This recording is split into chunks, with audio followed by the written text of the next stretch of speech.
Hello నమస్తే, నేను journalist Srinivas. ఈరోజు దిశ పేపర్లో వచ్చిన వార్తలను చూద్దాం. టీచర్లు బాగా పనిచేస్తే రెండోసారి సీఎం అవుతానని ముఖ్యమంత్రి రేవంత్ రెడ్డి గారు చెప్తున్నారు. టీచర్లు బాగా పనిచేస్తే సీఎం గారు మీరు, మీ కార్యకర్తలు బాగా పనిచేస్తే, మీ ప్రభుత్వం బాగా పనిచేస్తే, ఫస్ట్ ఆఫ్ ఆల్ మీ ప్రభుత్వం బాగా పనిచేయాలి. మీ క్యాబినెట్లో ఉన్న మంత్రులు, మీ ప్రభుత్వం, మీ యంత్రాంగం ప్రజలకి ఇచ్చిన మాట ప్రకారం పనిచేస్తే మళ్ళీ ముఖ్యమంత్రి అవుతారు, మీ పార్టీకి గెలుస్తుంది. టీచర్లు పనిచేయటానికి ప్రభుత్వం ఏర్పడటానికి సంబంధం మరి ఏంటో నాకు తెలియదు, కానీ ఆయన చెప్తుండు. అంటే దేనికోసం చెప్తుండు? ఢిల్లీలో అరవింద్ కేజ్రీవాల్ 3 సార్లు ముఖ్యమంత్రి అయిందంటే టీచర్లు విద్య మంచిగా ఇవ్వబట్టే అని చెప్పి, ఢిల్లీలో అరవింద్ కేజ్రీవాల్ ముఖ్యమంత్రిగా 3 సార్లు ఎంపిక కావటానికి టీచర్లు బాగా పనిచేసిన మాట వాస్తవం కావచ్చు, ప్రభుత్వ పాఠశాల ప్రభుత్వ విద్యా వ్యవస్థ బలోపేతం కావటం కూడా వాస్తవం కావచ్చు. దానికి కేవలం మీలాంటి విద్యా వ్యవస్థ అందిలే ఆయన. చాలా అద్భుతమైన విద్యా వ్యవస్థ అందించిండు, ప్రైవేటు కంటే ధీటుగా అందించిండు విద్య కానీ వైద్యం. మీరేం ప్రకటనలకు పరిమితం అయ్యారు, వాళ్ళు పనికి పరిమితం అయ్యారు. పని చేస్తూ మాటలు చెప్పారు, మీరు మాటలు చెబుతూ పని చేయట్లే. అది చేయకుండా కేవలం టీచర్ల వలన గెలుస్తారు. లేదంటే మీరు ఇంకో కోణం కూడా ఉంది దీంట్లో. పోలింగు బూతులలో వాళ్ళు ఉంటారు కాబట్టి, ఎలక్షన్ డ్యూటీ చేస్తారు కాబట్టి, మరి అట్లా చెప్పిండా లేదా ఇట్లా చెప్పిండా అంటే ఇట్లా చెప్పిండు.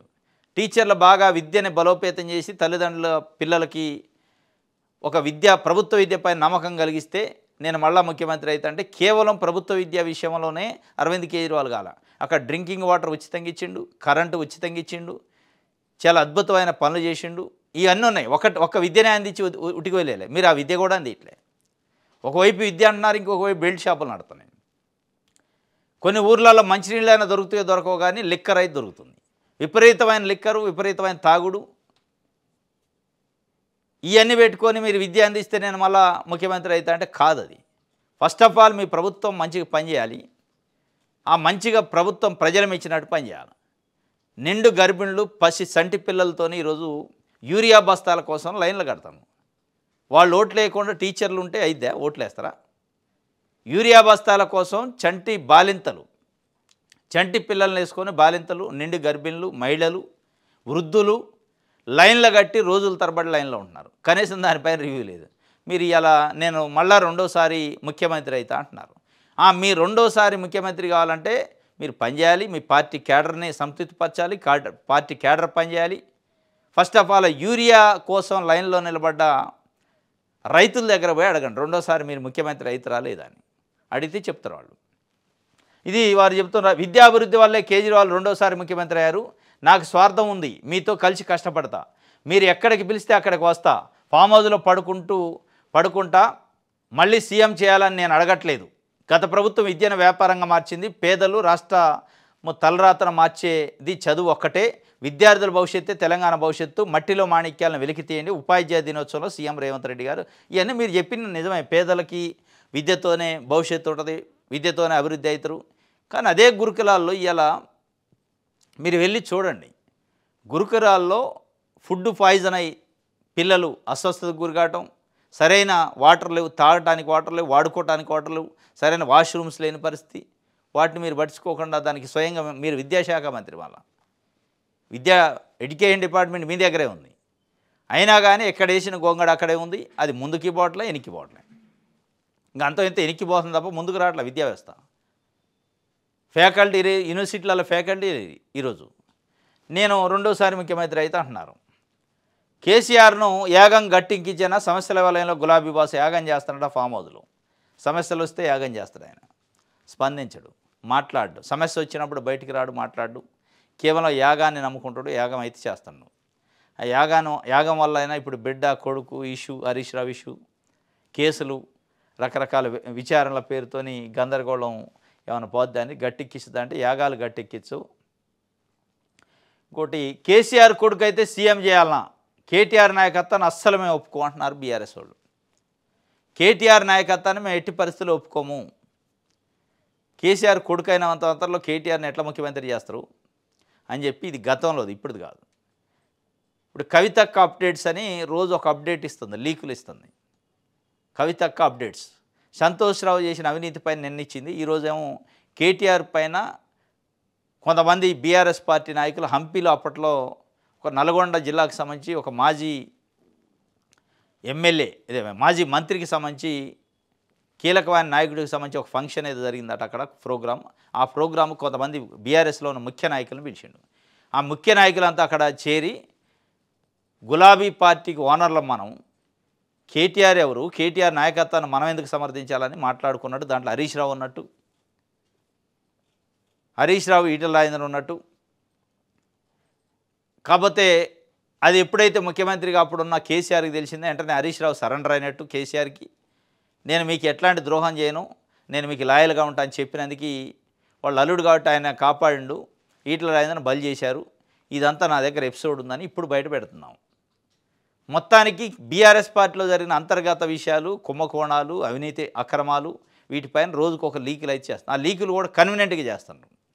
ఆమెకు ఎక్కడ దెబ్బ తగలకుండా, కేటీఆర్ కేసీఆర్కి ఎక్కడ బదనం కాకుండా, వాళ్ళకి మచ్చబడకుండా జాగ్రత్తగా ఇష్యూ చేస్తున్నాం. మొత్తానికి కవిత తాపత్రయం అంతా తెలంగాణ కోసం, తెలంగాణ సమాజం కోసం, తెలంగాణ ప్రజలకు జరుగుతున్న అన్యాయం గురించో మాట్లాడలేము.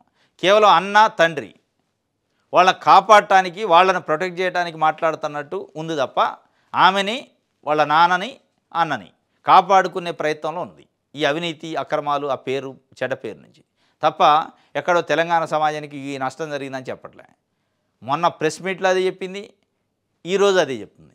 కేటీఆర్ నాయకత్వాన్ని మేము ఎట్లా సమర్థిస్తామని అన్నారు కాబట్టి అదేదో పెద్ద ప్రపంచ ఇష్యూ అయినట్టు, దానికి తెలంగాణ సమాజానికి ఏదో సంబంధం ఉన్నట్టు, అది పార్టీ ఇంటర్నల్ విషయం. ఇది మొత్తానికి అన్న కోసం, నాన్న కోసం ఆమె తపనంతా. రైట్, వెలుగు పేపర్ చూద్దాం. ధరణి దరిద్రాన్ని వదిలిస్తున్నాం, భూభారతిని సక్రంగా అమలు చేయండి అని సీఎం రేవంత్ చెప్తున్నాడు. ధరణి దరిద్రాన్ని వదిలిస్తున్నారట, ఇంకా వదిలించడం కాడనే ఉంది. మేము అధికారంలోకి వస్తే ధరణిని బంగాళాఖాతంలో కలుపుతాం అన్నాడు. ఇంకా బంగాళాఖాతంలో కదలలే, ఇంకా దరిద్రం ఉంది, వదిలిస్తా ఉన్నారట. ఎన్ని సంవత్సరాలు పట్టింది వదిలేయటానికి? అసలు భూభారతి అనేది సక్రంగా ఉంటే వదిలించడానికి ఎంత టైం పట్టిద్దే అనేది పెద్ద ప్రశ్న. ఇప్పటికీ కూడా రైతులు కొన్ని లక్షల మంది ఎంఆర్ఓ ఆఫీసుల చుట్టూ తిరుగుతుండ్రు, తహసీల్దార్ ఆఫీసుల చుట్టూ. వాళ్ళ సమస్యలు అట్లే ఉన్నాయి. భూభారతి అయితే వచ్చింది, కానీ ఇంకా సమస్యలు కొన్ని కొత్త సమస్యలు వస్తున్నాయి. దానిపైన రివ్యూ చేయాలి, మీరు మాట్లాడాలి. ఉత్తర దరిద్రాన్ని వదిలిస్తున్నాం. ఈ నెల 15న కామారెడ్డిలో కాంగ్రెస్ సభ ఉందట, 1,00,000 మందితో నెరవేరుస్తామని పీసీసీ చీఫ్ మహేష్ కుమార్ గౌడ్ చెబుతున్నారు. కామారెడ్డి ఏం వరదలు వచ్చి మునిగిపోయింది, ఇప్పుడు సభ పెడతాం. రాజకీయ సభ కాదు కామారెడ్డికి కావాల్సింది, ప్రభుత్వ సాయం కావాలి. ప్రభుత్వం నుంచి దానికి ఆ కామారెడ్డి పట్టణానికి అక్కడ వరదలో ఎఫెక్ట్ అయిన కుటుంబాలకి సహాయం కావాలి తప్ప మీ రాజకీయ మీటింగ్లు పెట్టి సభలు పెట్టి మళ్ళీ అక్కడ డిస్టర్బెన్స్ చేయడం కాదు. కామారెడ్డిలో పెట్టాల్సింది అది కాదు, ఆసరా ఇవ్వాలి, క్యాంపులు పెట్టాలి. అది వదిలేసి ఈ నెల 15న కామారెడ్డిలో కాంగ్రెస్ 1,00,000 మందితో సభట. ఆమోదమా రాష్ట్రపతికే, మళ్ళా కథ మొదటికే వచ్చింది. 42% బీసీలకి స్థానిక సంస్థల్లో రిజర్వేషన్లు. దానికోసం అసెంబ్లీలో ఒక బిల్లు పాస్ చేశారు. 50% రిజర్వేషన్ల సీలింగ్ని ఎత్తేస్తున్నాం అని చెప్పి, ప్లస్ 2018 పంచాయతీరాజ్ చట్టంలో కొన్ని సెక్షన్లని సవరణ చేస్తూ ఈ రిజర్వేషన్ల కోసం గవర్నర్కి పంపారు. గవర్నర్ ఏం చేస్తారు, న్యాయ నిపుణులు పిలుచుకుంటారు, ఏం చేద్దాం దీనిపైన. అసలు ఈ సీలింగ్ ఎత్తేసే అధికారం రాష్ట్ర ప్రభుత్వానికి ఉందే?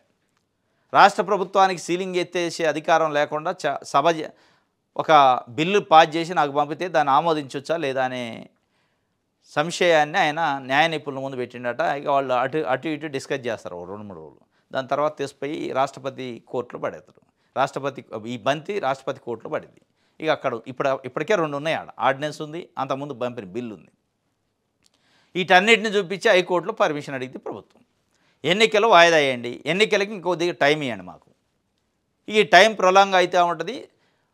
తెలంగాణ రాష్ట్రంలో స్థానిక సంస్థల ఎన్నికలు ఎప్పుడు జరుగుతాయి అనేది కనీసం ముఖ్యమంత్రికి కూడా తెలియదు, ప్రభుత్వానికే తెలియని పరిస్థితి. అలా గందరగోళం, ముడుల మీద ముళ్ళు వేస్తున్నారు.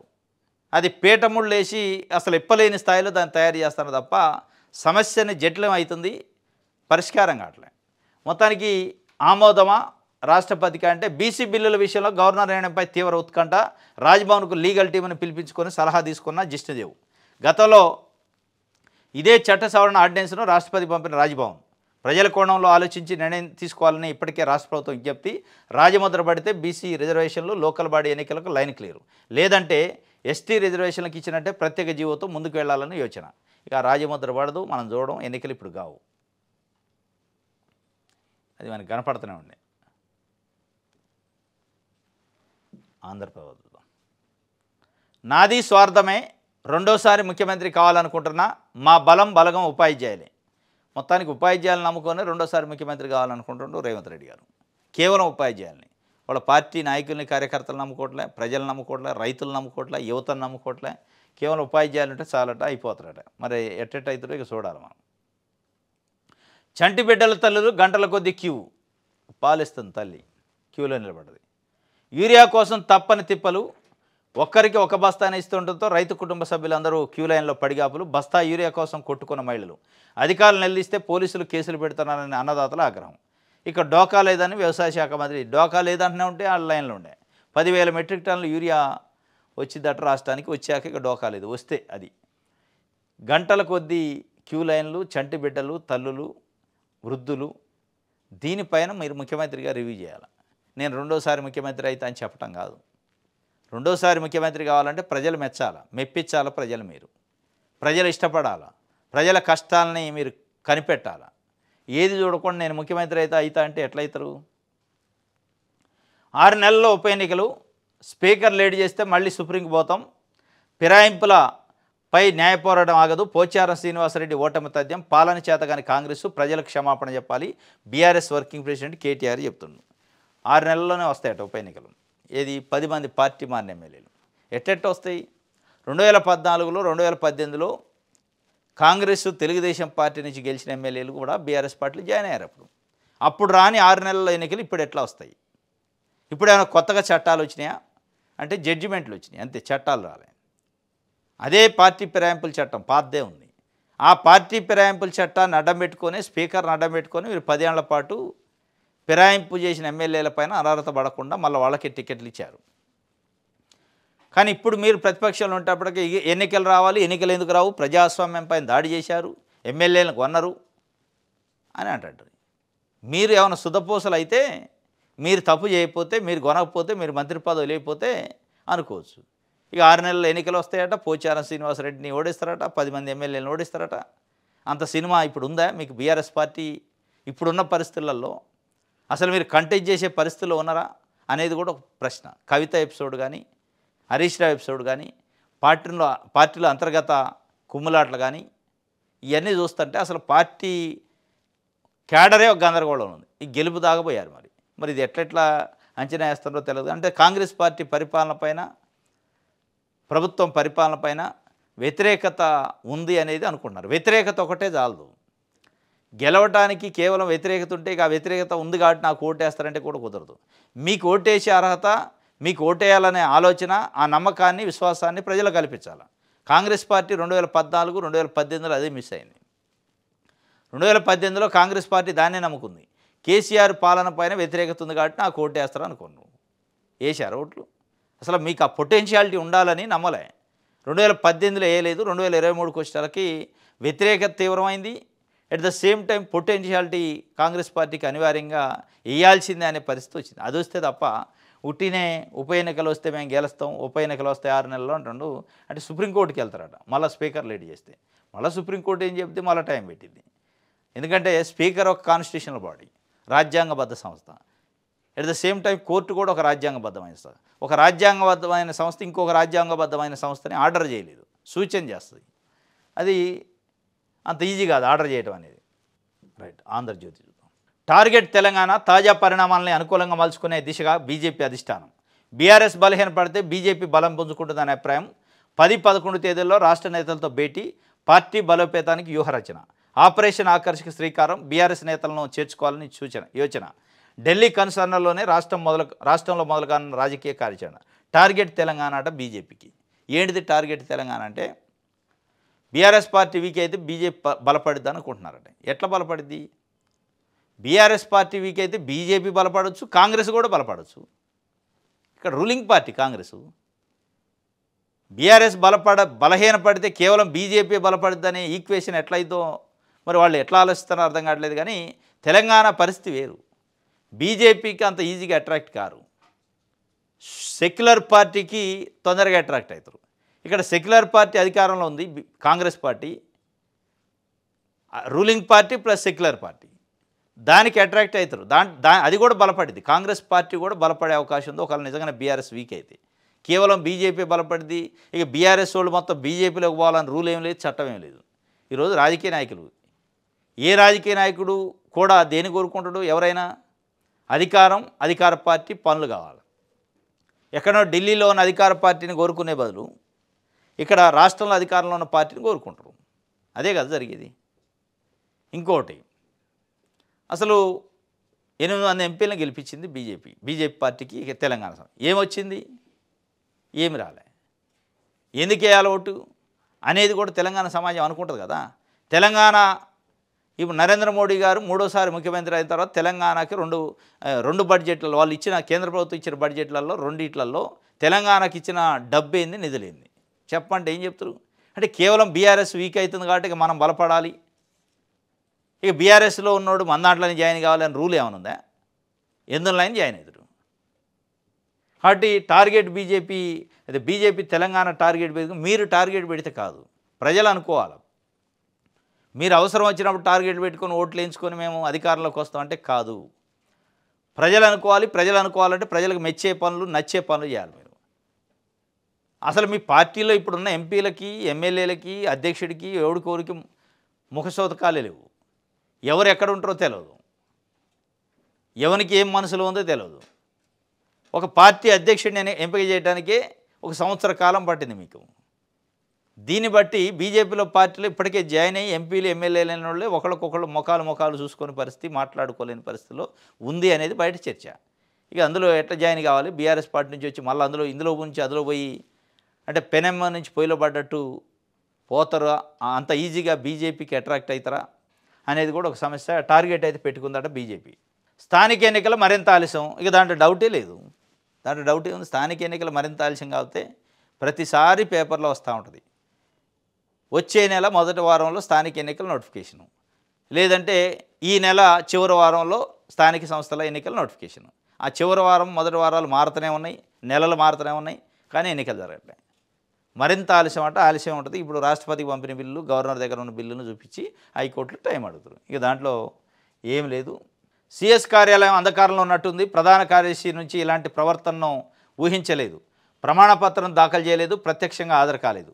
నిషేధిత జాబితా భూములపై ఇంత నిర్లక్ష్యమా? సిఎస్పై హైకోర్టు ఆగ్రహం. చివరి అవకాశంగా వారం గడువు, తదుపరి విచారణ ఈ నెల 10కి వాయిదా.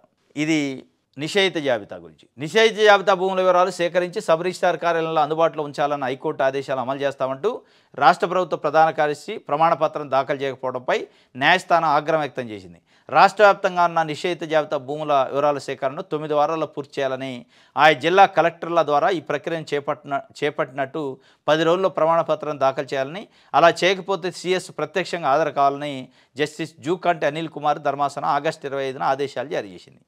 ఆ ఆదేశాలను అసలు పట్టించుకోవట్లే. ఎందుకంటే రిజిస్ట్రేషన్ చట్టం 1908 ప్రకారం సెక్షన్ 28A ప్రకారం రెవెన్యూ అధికారులు ఏం చేయాలంటే సబ్ రిజిస్ట్రార్కి లెటర్లు పంపాలి. ఇవన్నీ నిషేధిత జాబితాలను, ప్రొహిబిటెడ్ జాబితాలను వీటిని రిజిస్ట్రేషన్ చేయొద్దని. ఆ జాబితా అవకతవకల వల్ల, కరెక్ట్గా లేకపోవడం వల్ల, అసంపూర్తిగా ఉండటం వల్ల నిషేధిత జాబితాలో ఉన్న భూములు కూడా రిజిస్ట్రేషన్లు చేతులు మారుతున్నాయి. దీనిపైన హైకోర్టులో కేసు ఉంది. ఆగస్టు 25న సిఎస్కి డైరెక్షన్ ఇచ్చింది, ఆర్డర్ చేసింది కోర్టు. ఆ సిఎస్ ఏం చేసింది చెప్పలే, ప్రమాణపత్రం అఫిడవిట్ వేయలే, లేదంటే కోర్టుకు రాలేదు. అంటే కోర్టు మాట అంటే లెక్కలేనితనం. మళ్ళా చాలా సీరియస్ అయింది. కోర్టు కూడా ఈ నెల 10కి వేసింది వాయిదా. మరి ఆ రోజు కన్నా వస్తాడా సిఎస్ చూడాలి. సాక్షి పేపర్. దొంగ ముద్ర చెరుపుకోండి. గత ప్రభుత్వ పాలకులు భూదోపిడీ విధానాన్ని ప్రజలకు వివరించండి సీఎం రేవంత్ రెడ్డి. వీఆర్ఓలు, వీఆర్ఏలు లేని లోటు 20 నెలల పాలన కనిపించింది. ఎవరు దొంగలు, ఎవరు దొంగ ముద్ర చెప్పుకోవాలి? వీఆర్ఏలు, వీఆర్ఓల సంగతి చెప్తున్నారు. 20 నెలల్లో వీఆర్ఏలు లేకుండా అయ్యారు.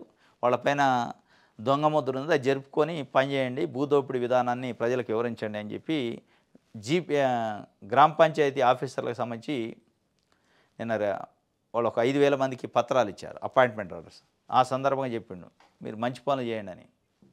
మన తెలంగాణలో టీచర్లు బాగా పనిచేస్తే మళ్ళీ నేనే సీఎం. ఇక టీచర్లనే నమ్ముకోండి, జనాలు నమ్ముకోలే. బీసీ రిజర్వేషన్ల తర్వాత స్థానిక సమరం ఎమ్మెల్యేలు కోరుకుంటే మళ్ళీ రేవంత్ రెడ్డే సీఎం. మా జోడీ భలే బాగుంది. దానం నాగేందర్ రాజీనామా చేసి మళ్ళీ పోటీ చేయాలనుకుంటున్నారు. సిబిఐ విచారణ దృష్టి మళ్లించేందుకే కేసీఆర్ కుటుంబం కొత్త నాటకం. మీడియాతో పీసీసీ చీఫ్ ఈస్టా గోష్ఠి మహేష్ కుమార్ గౌడ్ చెప్పిండట. బీసీ రిజర్వేషన్ల తర్వాతనే స్థానిక ఎన్నికలు. ఇక బీసీ రిజర్వేషన్లు ఎప్పుడనేది వీళ్ళకి తెలియదు, ఆ ఎన్నికలు ఎప్పుడనేది తెలియదు. ఇక ఎమ్మెల్యేలు కోరుకుంటే మళ్ళీ రేవంత్ రెడ్డి సీఎం అవుతాడు అని చెప్పి ఒక వార్త. దానం నాగేందర్ విషయంలో కూడా క్లారిటీ ఇచ్చిండు. ఖైరతాబాద్ ఎమ్మెల్యే బీఆర్ఎస్ పార్టీలో గెలిచి కాంగ్రెస్ పార్టీలో జాయిన్ అయ్యాడు. అదే కాంగ్రెస్ పార్టీ నుంచి సికింద్రాబాద్ ఎంపీగా బీఫామ్ పైన పోటీ చేసిండు, కాంగ్రెస్ బీఫామ్ పైన. ఇక ఆయనకు అనివార్యంగా రాజీనామా చేయడం తప్ప వేరే లేదు. ఎట్టి పరిస్థితుల్లో ఆయన పైన పార్టీ ఫిరాయింపుల చట్టం వేటేసే అవకాశం ఉంది కాబట్టి ఇక రాజీనామా చేయాల్సిందే. ఇంకా బీఫామ్ పైన పోటీ చేసింది కాబట్టి కనపడుతుంది కదా. రేవంత్ అన్న కానుకట ఈ నెల 22 నుంచి 30 వరకు రాష్ట్ర వ్యాప్తంగా ఆడబిడ్డలకు చీరల పంపిణీ. కాంగ్రెస్ పార్టీ సోషల్ మీడియా విభాగం వెల్లడి. కానుకలపై ఇందిరమ్మ ఫోటో 65 లక్షల మందికి లబ్ధి. రేవంత్ అన్న కానుక ఇందిరమ్మ ఫోటో వేసి పైన రేవంత్ రెడ్డి గారు బొమ్మ వేశారు. వేసి రేవంత్ అన్న కానుక రూపంలో ఈ నెల 22 నుంచి అంటే దసరా ఉంది కదా, దసరా కానుక కేసీఆర్ గవర్నమెంట్ ఇచ్చేది చీరలు. ఆ చీరలు గడిచిన 2 టైమ్స్ దసరా నుంచి ఇయ్యట్లే. బతుకమ్మ చీరలు అంటారు వాటిని. ఆ బతుకమ్మ చీరలు 2 టైమ్స్ ఎగ్గొట్టారు. ఇప్పుడు ఇస్తారట. అప్పుడు కేసీఆర్ ఇచ్చిన చీరలు దాదాపు మెజారిటీ 90% చీరలు వాడుకోలే, మహిళలు కట్టేవి కావయి. ఉట్టిగా డబ్బులు అనేది వృధా. మరి ఆ వృధా కాకుండా ఇప్పటికైనా పెద్దగా మీరు చీరలు అయినందుకు 65 లక్షల మంది మహిళల్లో ఎవరో రోడ్లు ఎక్కి మా చీరలు ఎందుకు లేదని అడిగిన దాఖలాలు కూడా లేవు. ఎందుకంటే అవి ఉపయోగపడే కావు, దాంతో అయ్యేది లేదు పోయేది లేదు. ఇప్పుడు ఇచ్చే చీరలైనా కేసీఆర్ కంటే డిఫరెంట్ ఉండరు రేవంత్ రెడ్డి. ఈ కానుక వాడుకునే కానుక లెక్క ఉండాలి, పడేసే కానుక లెక్క ఉండొద్దు. ఆ వాడుకునే కానుక లెక్క ఉంటేనే ఉపయోగం. దాన్ని తీసిపోయి అక్కడ పడేసే కానుక లెక్క ఉంటే ఏముంటుంది. నమస్తే తెలంగాణ చూద్దాం. యూరియా సంక్షోభం వెనక పెనుకుట్ర ఉందట. పంట కొనుగోళ్లు బోనస్ ఎగవేతకే కొరత సృష్టించారని కేటీఆర్ చెబుతున్నాడు. ఇది మరీ పచ్చాబద్ధం. పంట కొనడానికి బోనస్ ఎగవేతకో యూరియాని కొరత సృష్టించరు. ఏం కొనేదేముంది, పంట ఇస్తే డబ్బులు ఇస్తారు, ఉట్టిగా ఏం కాదు కదా. పంట ఉచితంగా రైతులు డబల్ రేట్లు పెట్టి రైతుల దగ్గర కొందో ప్రభుత్వం ఉన్న రేటు ప్రకారమే ఉంటుంది. ఇక బోనస్ విషయం వాళ్ళు హామీ ఇచ్చారు, బోనస్ ఇస్తూనే ఉన్నారు. ఇక దాంట్లో యూరియా కుట్రకి దానికి సంబంధం. మీరు యూరియా పైన బీఆర్ఎస్ పార్టీ ప్రతిపక్ష పార్టీగా అసలు కనీసం ఆసరాగా లైన్లో నిలబడ్డ వాళ్ళ దగ్గర పోయి నాయకులు, జిల్లా నాయకులు, ఎమ్మెల్యేలు, మాజీ ఎమ్మెల్యేలు, మాజీ మంత్రులు కనీసం భరోసా ఇచ్చిన వాళ్ళు లేడు. ఇక్కడ ప్రకటనలు ఇస్తారు పెను కుట్ర ఉందని. ఈ కుట్రల కంటే మీరు పోయి అక్కడ వాళ్ళకి మద్దతు ఇవ్వండి, సీరియస్నెస్ అవుతుంది. కేసీఆర్ ప్రతిపక్ష నాయకుడు బయటకు రాడు, మాట్లాడు. పచ్చి బాలింతలు పోయి వాళ్ళ రోడ్ల మీద లైన్లో నిలబడ్డారని మీరే రాస్తాను పేపర్లో. మరి అంత పచ్చి బాలింతలు మహిళలు, వృద్ధులు, రైతులు యూరియా కోసం ఆ స్థాయిలో ఇబ్బంది పడుతుంటే ఎందుకు కేసీఆర్ మాట్లాడరు, మీరెందుకు మాట్లాడరు, బయటికి ఎందుకు రారు? కేవలం ప్రెస్లో ఎక్స్లలో పోస్టులు తప్ప. యూరియా వెనక సంక్షోభం వెనక పెను కుట్ర ఉందట. నేను మళ్ళీ సీఎం అవుతా, టీచర్లు బాగా కష్టపడితే. మీరు బాగా కష్టపడని నేను సీఎం అవుతా అంటున్నాను. వాళ్ళు కష్టం పడాలా, మీరు సీఎం కావాలా. యూజ్లెస్ ఫెయిల్ అట, రాస్కేల్ అట, ఈడియట్ అట, ఉన్నతాధికారుల తిట్ల పురాణం. హడలెత్తిపోతున్న కింది స్థాయి అధికారులు, సిబ్బందిపై కొందరు ఐఏఎస్ల దుర్భాషలు. మరి ముఖ్యంగా సెక్రటరియట్లో ఇది జరుగుతుంది. ఏ సెక్రటరియట్ అయితే రాష్ట్ర మొత్తంలో ఉన్న ప్రభుత్వ యంత్రాంగాన్ని కోఆర్డినేట్ మానిటర్ చేయాలనో, కంట్రోల్ చేయాలనో అక్కడనే జరుగుతుంది. అక్కడున్న ఐఏఎస్లే కొంతమంది. ఈ మధ్య సంజయ్ కుమార్ అని commercial tax chief secretary, principal secretary, ఆయన కింద పనిచేసే అధికారిని యూజ్లెస్ ఫెలో అని చెప్పి తిట్టిండట. హడలెత్తిచ్చిండు, గుండెపోటు వచ్చింది ఆయనకి. మరి అసలు గుండెపోట్లు వచ్చే స్థాయిలో, షుగర్లు బీపీలు వచ్చే స్థాయిలో, చనిపోయే స్థాయిలో తిట్టాల్సినంత అవసరం ఏంది? మీ జాగిరా, మీ ఎస్టేట్ అదేమన్నా? మీరు ఉద్యోగం, కింద ఉన్నోళ్ళు కూడా ఉద్యోగులే. చెప్పాలి, అవసరమైతే చట్ట ప్రకారం చర్యలు తీసుకోవాలి తప్ప బండబూతులు తిట్టమైంది. యూజ్లెస్ ఫెలోలు, రాస్కెళ్ళు, ఈడియట్లు. అంటే మనిషి స్థాయిని బట్టి విలువ ఉంటుందా మనిషికి? అంటే చేసే ఉద్యోగాన్ని బట్టి మనిషికి స్థాయి ఉంటుందా? మీ కింద పని చేస్తున్నారు కాబట్టి రాస్కెల్ అనొచ్చు, ఈడియట్ అనొచ్చా? అంటే 10 మందికి చెప్పాల్సిన ఐఏఎస్లు, రాష్ట్రంలో చట్టాన్ని కాపాడాల్సిన ఐఏఎస్లు, హక్కులను కాపాడాల్సిన ఐఏఎస్లే నోటుకొచ్చినట్టు తిడితే బండబూతులు. అధికారులు అయితే చిగురుటాకులకు వణికిపోతుండట. బీపీలు, షుగర్లు, హార్ట్ అటాకులు వస్తున్నాయి. ప్రత్యక్షంగా మనం సెక్రటరీలో చూసినాం. సంజయ్ కుమార్ తిట్టినప్పుడు ఒక ఉద్యోగికి వచ్చింది. అయినప్పటికీ మరి ఆ సంఘాలు ఎడిపోయినా సంఘాలు పడుచుకోవు, చీఫ్ సెక్రటరీ పడుచుకోడు, ముఖ్యమంత్రి పడుచుకోడు, దానిపైన కఠినంగా వ్యవహరించింది తీరలేదు. ఇది నడుస్తుందట. తిట్ల పురాణంతోనే అధికారులు వణికిపోతుండట. వీఆర్ఎస్ తీసుకునే ఆలోచనలో ఉండట. ఇది నమస్తే తెలంగాణ సంబంధించి. ఇది ఈరోజు న్యూస్ అనాలిసిస్. రేపు తాజా వార్తలతో తిరిగి కలుసుకుందాం. Thank you.